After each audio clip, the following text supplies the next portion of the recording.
Hey girl, you are amazing and you possess this unique inner awesome that the world so desperately needs. And guess what? Your body size has nothing to do with that. But I get it. I spent way too many years living in insecurity, and I have spent the last decade working with women just like you who have struggled with the same. And when it comes down to it, I think our amazingness becomes all too easily eclipsed by two things: body bullying, which in turn impacts how we take care of our body.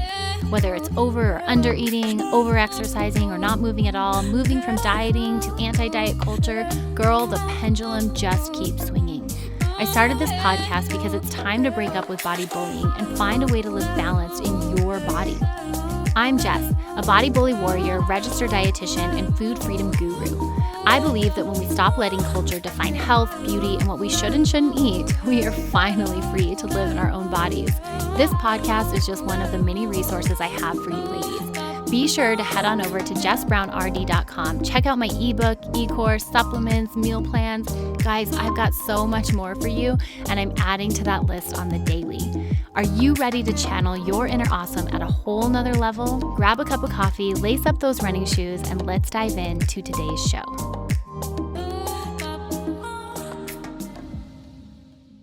What's up, friends? I am so excited today. I have a super special guest for you guys, Emily Nichols. Her and I recently connected. She had me on her incredible podcast, which we're going to talk about.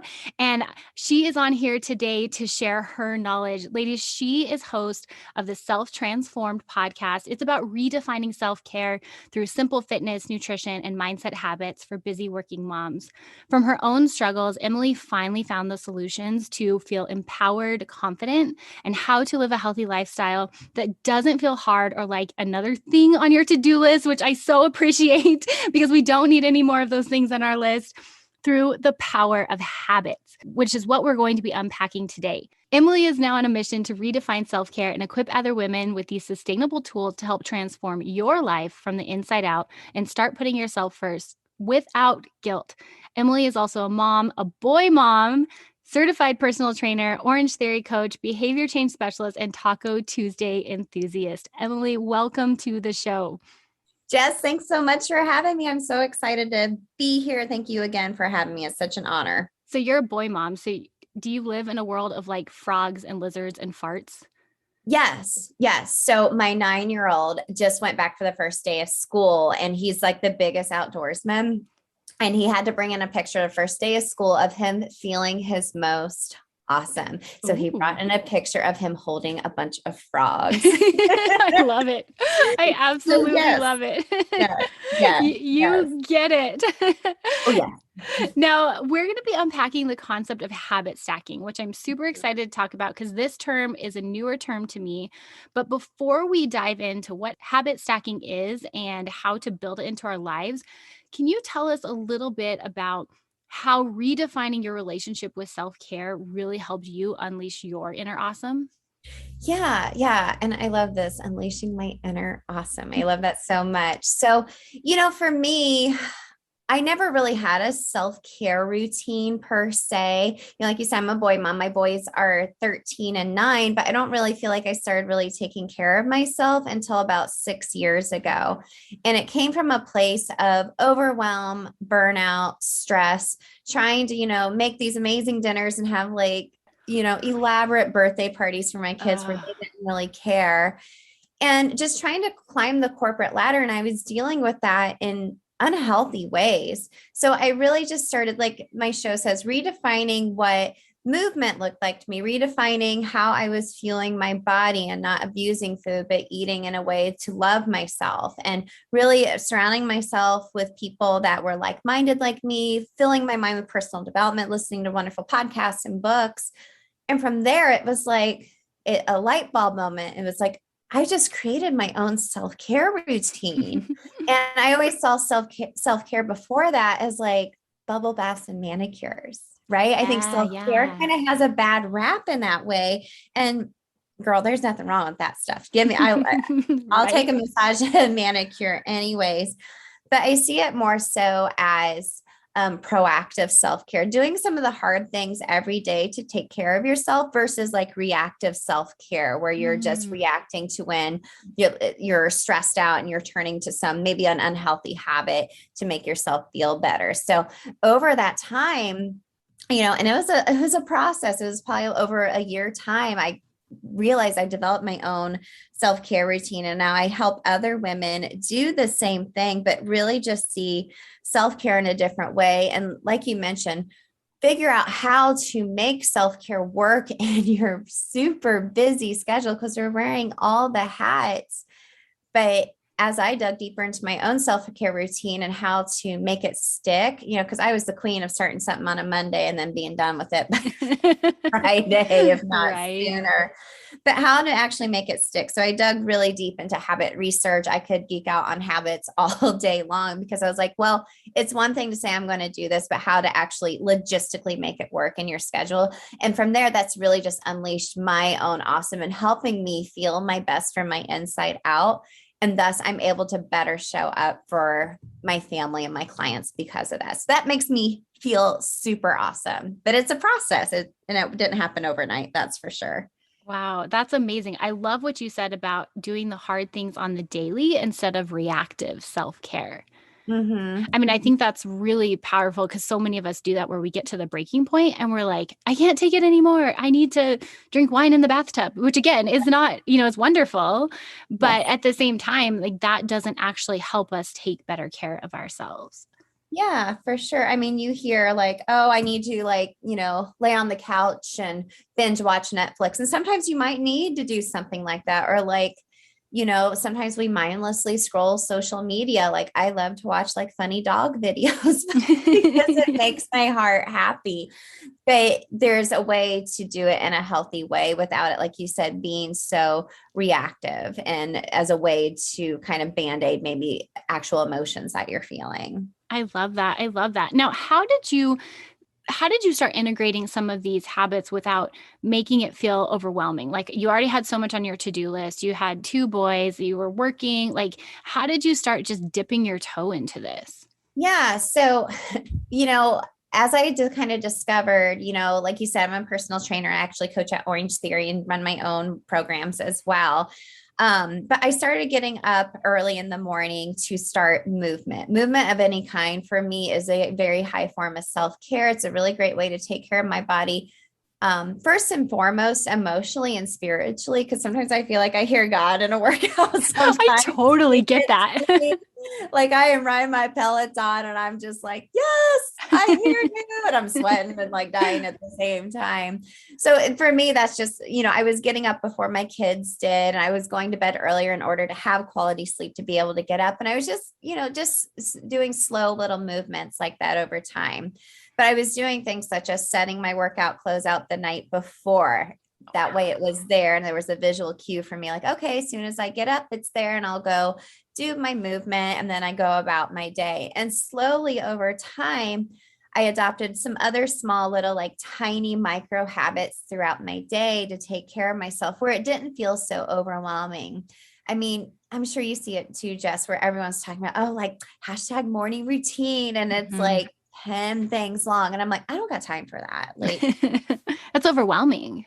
It's too overwhelming. So you kind of have to think about it as what can you kind of incorporate throughout your day, small little things that don't take a lot of brain power. It's just like an unconscious behavior now, just like brushing your teeth is. Right. Oh gosh, I love that. Cause I do know the hashtag morning routine. I have clients that like are trying to add some stuff in and then it's just so overwhelming that they already feel like they failed. And then it sets them up for failure. Yeah. When you try to take on too many things at once, you're not going to succeed at them. And, we're in such a hurry to, live up to like the social media standards of all these people doing these elaborate morning routines. But, they're not showing the behind the scenes work that took a really long time and that, oh, they failed or, oh, that morning routine maybe isn't working for you anymore. And you need to pivot because your schedule changed or you're just in a hard season of life and that needs to look different. And we just need to give ourselves more grace and patience over time in order to make that work. I love that. Now you're probably already dipping into this topic already, but can you tell me what is this concept of habit stacking? Yeah. So, like I said, I could geek out on habits all day Oh, long. please do. Please Yes, do. yes, yes, yes. So, the way habit stacking works is pretty much you have some type of behavior you're doing, some type of habit you're doing every day without fail. So, such as brushing your teeth. Or for me, without fail, I always get up in the morning and I let my dogs out. And after I let my dogs out while they're outside, I automatically start making my coffee. And Mm. that's something I just did over time. And then I was like, okay, well, what can I add in to something I'm already doing that doesn't take a lot of effort? And I was like, well, I like to drink some water in the morning before I drink my coffee. So I started setting out like a special cup I would fill up with water right by my coffee pot. So I would come downstairs, let the dogs outside, start my coffee. And as it was brewing, I would just chug my water. So there was a visual cue there, and I was stacking it on top of something I was already doing. Now, did I do it every day the first week? Yes. Did I do it every day the second week? No, I did. So it took time, and it kind of took trial and error to see how that would work over time. You always hear like, oh, it takes 21 days to form a habit. And that's true, but it actually takes about 90 days for it to be a Mm. lifestyle though, right? Oh, For it to be an wow. unconscious behavior. And that's like 3 months. So Yeah. that takes a while and trial and error before it just becomes an unconscious behavior. So I stacked it on top of something I was already doing. And like I said, it doesn't take a lot of brain power. We have so many things going on in our heads. And if it feels like it's going to be hard and take up a lot of mental capacity, we're not going to do it, or we're going to do it for a little bit, but not consistently. Right. It'll just be the 21 days if we're lucky, and then it doesn't actually stick. Yeah, yeah, yeah. So it Ugh. takes time. It takes time for sure. But yeah, it's just finding little things within your day. And kind of what I recommend to my clients is maybe do like a time audit. Write down every single thing you do within a day, the tiniest little things, even going to the bathroom, or, oh, I always do this at this time of day, or my kids get off the bus. Like my youngest gets off the bus like at 4, and I usually sit on the front porch and wait for him. And usually we'll listen to a podcast or just sit out there and with my dogs. And I'm like, okay, what can I stack on top of that I do every day without fail, and see what happens. Gosh, I love that idea. Yeah, I'm thinking of doing a time audit, and already that gives me this feeling of empowerment. Like, oh, I bet I could find time to make some of the changes or add in some things I'm wanting because yeah, how many times do I have free time in between? Like, you wait for your son. I know, like, I usually wait for my kids to get ready when I have to take them to school or take them to whatever swim lessons we're doing. And there's at least 15, 20 minutes there where I'm not really doing anything intentional. So, oh, I love that idea. The time audit. That's cool. Yeah. And what's really interesting about it too, Jess, you'll find a lot of time wasters in your I day. believe it. Oh man, I feel like exposed just thinking of it already. It's eye-opening. That's for sure. I had a client say, she goes, Emily, I showed that she had high school age kids. She goes, I showed to my kids what I did in a day. And they were like, oh my gosh, mom, look at what all you do today. And she was like, yeah, we could use, and then she was like, and I Wow. set up some boundaries and asked for some help on some things. And it was really great data for her to have and for her to share with her family too. But, most of the time I hear from my clients, one of their biggest challenges is time. Mm-hmm. I don't have time to do things. So instead of thinking about like one big, huge thing you have to do in order to do self-care, think of tiny little things that you can do throughout the day to love yourself that don't take a lot of time. I love that. I love that. Now, when someone is trying to implement a new habit or trying to implement these habit stacking techniques that you're talking about, what's one of the biggest obstacles you notice women come or bump into when they're trying to do this?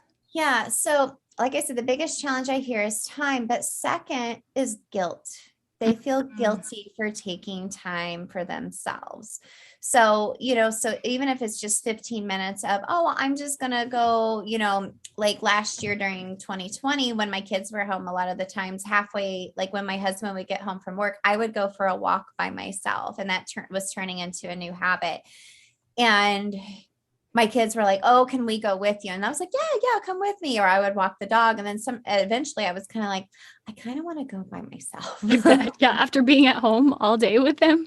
Love you. Kind of want to go by myself. Yeah. And I felt guilt for even like telling like my sweet little 9-year-old, I'm like, no.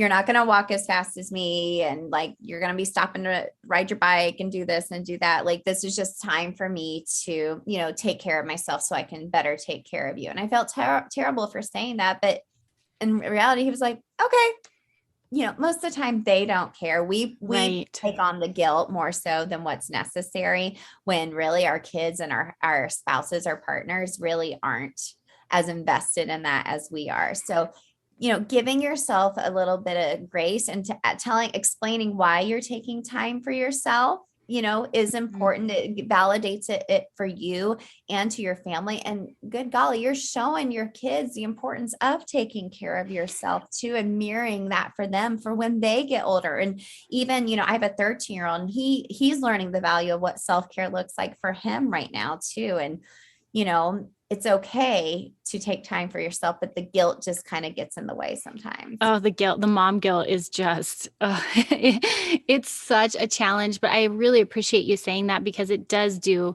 a few things that sets you up to come back like from your walk. I'm sure you were a different person. Like, you come back and you got the patience for the kids again. You're more present because you've taken a pause. And then I love what you said about modeling for your kids. Like, this is how it's okay to prioritize yourself. Yeah. Yeah, absolutely.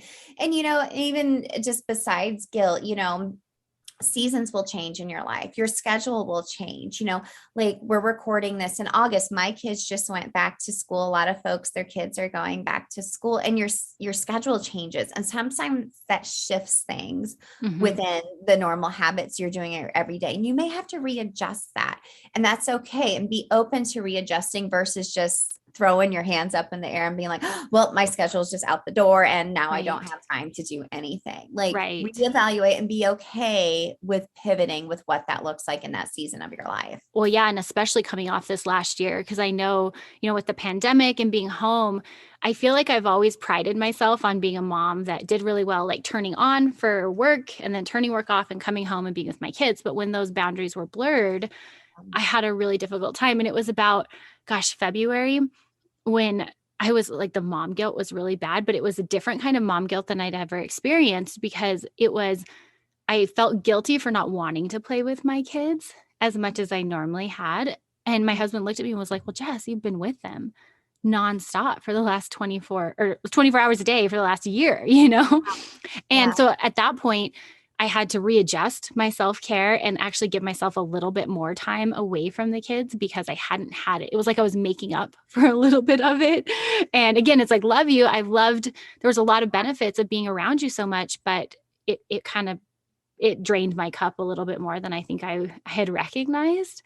But it took me a really long time to not feel guilty about that. It took me a really long time. So I love your tools on, trying to overcome that guilt. But what do you say to the moms that are like, I hear you. Like, I understand the importance of self-care. I do want to model that. But even if I prioritize it, like when I go on my walk without my kids, like, I can't shake that guilt feeling. Do you have any of those that just can't shake it? Yeah, sometimes. And, mom guilt's real. Like, I talk about it a lot with my clients, and I'm like, I still have it like all the time over small little things. And I'm like, why do I feel guilty? And I think it's just in our nature to be nurturing and to be there for everybody else. And kind of like you were saying, Jess, are you pouring from such an empty cup that they're just getting what is barely left over? We want to be overflowing. We want a big pitcher that is just overflowing, so you're able to show up 110% for them. Would you rather be impatient, short with your kids, not present, or would you rather come from a place where like it's overflow? It's the overflow that they're getting versus a dried up pitcher where there's barely anything left. And doing some strategies like we talked about with the habit stacking is a really great way, because it makes it not so loosey goosey, like, oh, I'm gonna do self-care. Like, there's some strategy behind it and some logistics to make it work. But letting them know the importance of why you're doing this is so important, like we just mentioned, because it's really going to let them understand the importance of doing it. But it's validating it to yourself as well. And that takes time. That could be something as simple as to overcome it, journaling it, or talking to like another mom about it, or a Mhm. friend, or your husband for that matter. And just, they're probably going to talk you down and be like, hey, it's okay. And if think of it opposite directions too, if a friend came to you and says, oh man, I feel so guilty for taking time for myself away from my kids, what would you say to that friend? Mhm. You should probably say that to yourself too. Right. We can give grace to others, but it's harder to give it to ourselves. Totally. Absolutely. Yeah. Yeah. So I love that. Okay, so time and guilt are the two biggest obstacles that we face when trying to implement a new habit. What if someone isn't enjoying a new habit that they've established? Like they add it and they're thinking, like rewind, I don't like this. Yeah. I mean, give it a couple weeks if you're like, I don't like the way I'm doing this. So, couple of things. Think about doing it during a different time of day. So, like for me, like I said, movement is a big form of self-care for me. I do it first thing in the morning. Someone may listen to this and be like, there is no way I'm getting up early before my kids. I'm going Yeah. to do it, midday. For me, a midday workout, like I haven't got my workout in today, and I'm kind of crawling in my skin a little bit right now because it's Yeah. a big piece of movement for me right now, and self-care for me. And I haven't been able to do it today, which is okay, but it may not happen later if I don't do it. But, reevaluate the time you're doing, but also think about, why are you doing it? There has to be a reason, a why to why you're doing some type of self-care activity. Like I said, the movement example for me, it helps me feel great emotionally, spiritually. Hey, I feel like I did something hard. If I did it like a harder workout, or maybe just even a nice flowy workout, opens up my mind and it helps me throughout the rest of my day. That's why I'm doing it. If you're just like, oh, I'm working out because I saw someone else like working out and I think I should Mhm. work Right. out, then don't do that. Do something else, or do a different type of movement, or just like, have some prayer devotional time, but instead of that. So there has to be a why to it, but also look at the time of day you're doing it and reevaluate that and switch it up. I love it. I love it because it's evaluating the why behind the how, which is we talk about that on this show a lot. Is like we do values-based nutrition goal setting, which is getting your values in alignment with what your health goals are. And if you've got that clear, then you can. It's not like a hands up. I'm done with this habit. I'm not going to do it. It's like how can I readjust it? How can I reevaluate putting this in a better place that better supports my lifestyle instead of the all or nothing thinking. I love that. I love Yeah. that. Got to know the why. Now, you have, I know listening to some of your show and your interviews, you have some specific Fab Five habits that you like to recommend. What are those Fab Five habits?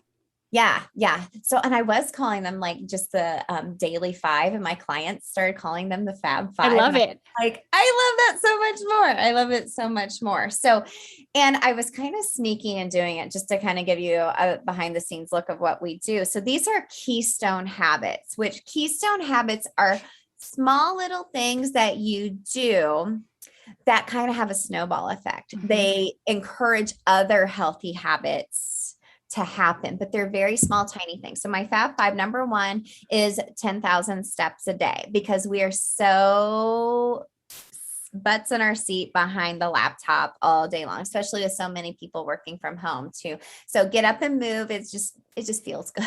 It just Mhm. feels good instead of sitting all day. Making sure you're drinking enough water. I think a lot of times we might feel a little cranky because we're dehydrated during the day. Yep. Um, definitely gratitude morning and evening, first thing when you wake up and last thing before you go to bed. I personally use a gratitude journal, and I move it. I put it in the bathroom when I go to bed, so it's there in the morning. After I go to the bathroom, it's right there, and I just do it in my bathroom. Then I go and put it on my nightstand, so it's there right by my nightstand when I go to bed at night. It's a visual cue, and I've stacked it on top of other things in I order love to it. do it each morning and night. Obviously quality sleep. Like I said, I get up early to work out, but if I did not go to bed at a decent hour, or if I haven't been well rested, I will not get up early to do my daily movement, because it will not be a great movement session for me because I don't have quality sleep. And the last one is some type of movement every day. It doesn't have to be a hard workout. It could just be playing with your kids. It could just be walking outside. It could be like a fun, like yoga flow you found on YouTube for free. There's such a beauty, like I said, to movement, to kind of open, especially it opens you up. Like if you're, getting ready to sit down to a bunch of emails for work, or maybe you're getting ready to have a hard conversation, it gets those endorphins going. And I feel like it kind of opens up your mind a little bit more versus coming from a place of just stuck behind your computer all day again. So those are the Fab Five. And my clients do it right from the get-go, and they start working with me, and then they realize, oh, these tiny little things can snowball into other areas of your life too, as far as healthy habits go. I love that. So get 10,000 steps, drink enough water, practice gratitude, quality sleep, and get some form of movement. It doesn't have to be like a gnarly CrossFit sweat session or Orange Theory session, but get some, like play with your kids. I love that because it's a foundation, and you're starting from this place of like getting the basic essentials of real self-care, not bubble bath and wine self-care, but really self-care laid. So then you can start doing the other things. Yeah, exactly. It's just taking care of your basic needs, really, when you look at it. Which is something that we don't do. I mean, and I see this specifically in nutrition, where I'll have clients come in that are like, what's the latest diet? What should I do? Keto? Should I do intermittent fasting? And they're wanting to know the secret to success, but they're not eating protein, or they're not eating fruits and vegetables. Like they're not doing the basics. They're not drinking water. And it's like, no, start with these basics.